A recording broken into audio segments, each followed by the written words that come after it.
Well, good morning everyone, and thank you for giving me the opportunity to speak to you all today. In preparation for today's event, I've been mulling over what some of the parallels are between my own county's priorities and challenges and the matters we consider now on a sub-national scale. Operating in a relatively rural yet large county, some of the local decisions we take when committing a road scheme will be virtually intangible to those living 50 miles from it. A dense and busy principal town that is congested as a consequence of the number of people who live and work there, and when I think about the Heartland geography, we could be talking about any county across our strategic alliance. With finite resources, how can we do this better? What would help us? Who can help us? What are the solutions?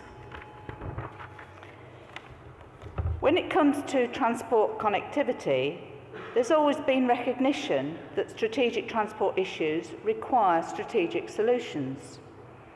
It helps to find a logical middle group between Whitehall that cannot possibly formulate all the transport thinking centrally, yet is not so big in scale that it skips over local issues and requirements. I believe that England's economic heartland is the right vehicle to drive this forward. Our joint commitment to Heartland built really quickly and easily. It's a clear sign that people want to get together and get things done, and differing politics haven't featured at any time. Strategic transport was the first area identified by the Heartland Alliance partners with a need to work together. It's also encouraging that subsequently several other areas such as digital infrastructure, employment and skills have also been identified as areas when we could collaborate. Whilst we are a successful economy, our transport infrastructure is increasingly showing signs of pressure. An accident on any part of the strategic network quickly leads to disruption across a much wider area. For example, when we have an accident on the M1 or the A34, the impact spreads over a very wide area, particularly during peak periods. It always happens when we need to be somewhere else, and it costs the economy too. Our strategic transport links are the arteries for much of the UK. Our rail and road corridors provide access to and from the North and the Midlands to London and international gateways, particularly the East and South Coast ports. If we're not careful, the pressures on our transport infrastructure will limit our ability to accommodate growth in jobs and housing, and indeed we're already starting to see that new developments are not starting due to insufficient capacity in the transport network. Another challenge for us is that traditionally, our strategic infrastructure is focused on access to and from London. The lack of connectivity east-west is a real barrier to economic growth and indeed puts added pressures on the networks in London as people and goods have to go in and out of the city. From my own county town, I can be in London in less than an hour, but getting to Oxford by train requires a journey north or south before connecting to the right train line. The potential for our economy is huge. It currently generates 90 billion per annum, and the recent NIC report highlighted our potential to realise an additional 85 to 165 billion per year by 2050. But to deliver growth on that scale will require significant investment in transport infrastructure to make that happen. We need to help the UK punch its weight in a post-Brexit era to up our productivity and help our goods and services remain competitive in global markets. But in planning for the future, we need to be thinking now about the way we use transport, how it's changing and will continue to change. Technology gives us new options, but we also live in an area where car ownership is high. So it's not simply a question of using the past to predict the future. We need to have a vision of where we'd like to be and think about how investment in transport infrastructure will facilitate delivery of that vision.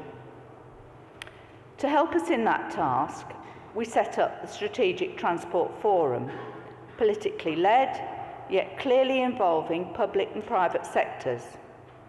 In October last year, the Forum published its position statement, Planning for Growth, which provides an overview of where we start from.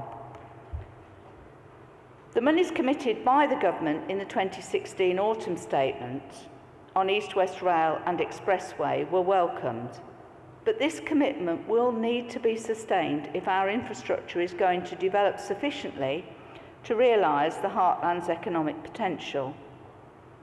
I welcome the support being given by the DfT.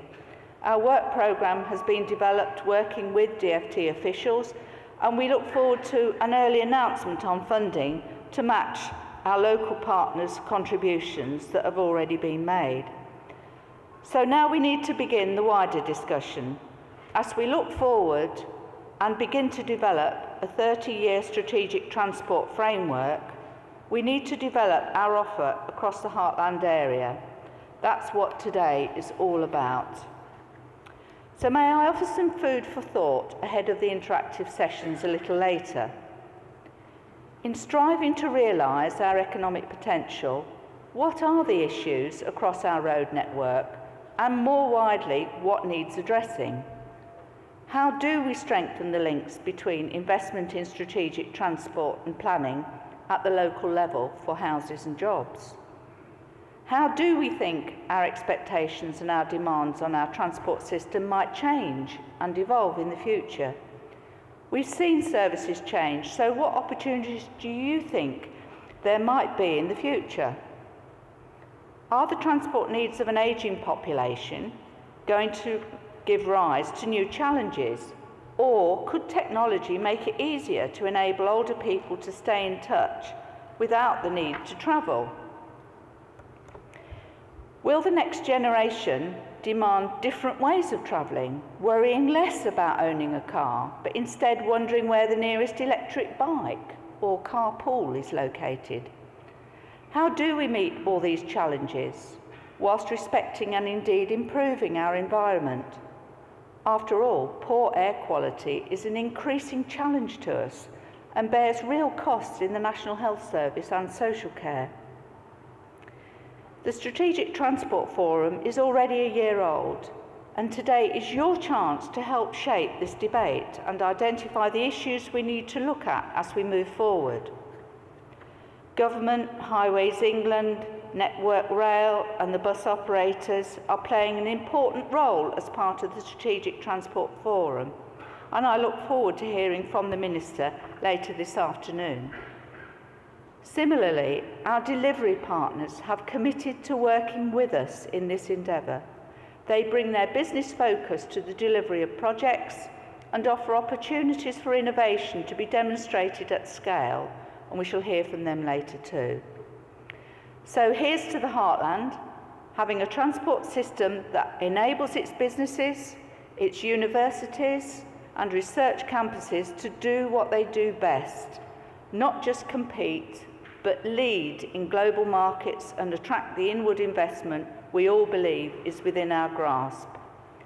Today is an opportunity for you to begin shaping the work on the transport strategy. I hope you enjoy the workshop session. We want it to be an opportunity to capture everyone's thoughts. So please do say what you think and don't be shy with the good ideas. So thank you and enjoy the rest of the day.